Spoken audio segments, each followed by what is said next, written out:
سونا Amna be be سب تو تیرا ہے لال سونا شانہ محبوب تیریاں جگتیاں بلے بلے شانہ محبوب تیریاں جگتیاں بلے بلے سونے تاں بہت بنائے پر تیں تو تلے تلے سونے تاں بہت بنائے پر تیں تو تلے تلے ملدی نہ کوئی جگتے ملدی نہ کوئی جگتے تیری مثال سونا آمنہ بی بی سب تو تیرا ہے لال سونا رب نے دکھایا کیسا اپنا کمال سونا آمنہ بی بی سب تو تیرا ہے لال سونا سونا ہے آپ سونا سونے دے یار سونے سونا ہے آپ سونا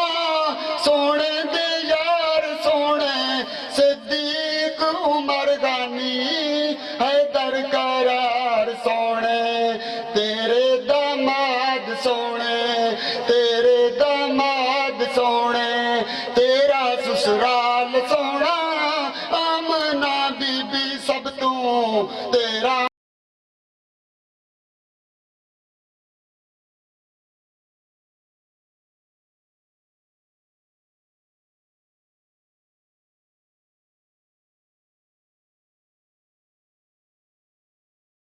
ایک دیارو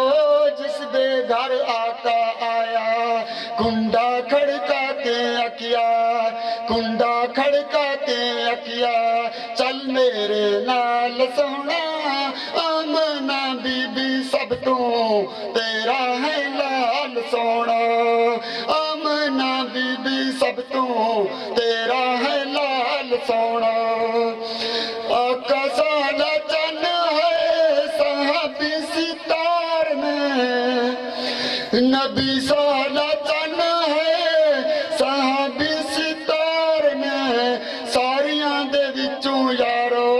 چار بڑے پیارے نے حسن و حسین سونے حضرت معاویہ سونا حضرت بلال سونا Amna be be sub to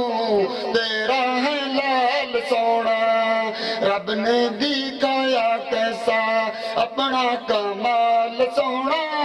Amna be be سب تو تیرا ہے لال سونا رب نے دکھایا کیسا اپنا کمال سونا آمنہ بی بی سب تو تیرا ہے لال سونا ماشاءاللہ غلام مرتضیٰ ماشاءاللہ سبحان اللہ اللہ پاک نیک صالح کرے اللہ ان کے والد گرامی کی مغفرت فرمائے بہت ہی اچھے انداز میں سرکار علیہ السلام کی بارگاہ میں ہدیہ عقیدت پیش فرما رہے تھے اور سے پاک کی بابرکت محفل کا باقاعدہ آغاز تلاوت کلام پاک سے ہو چکا ثنا خان اپنی عقیدتیں اور محبتیں پیش فرما رہے ہیں اب انشاءاللہ عز و جل ہمارے کراچی سے تشریف لائے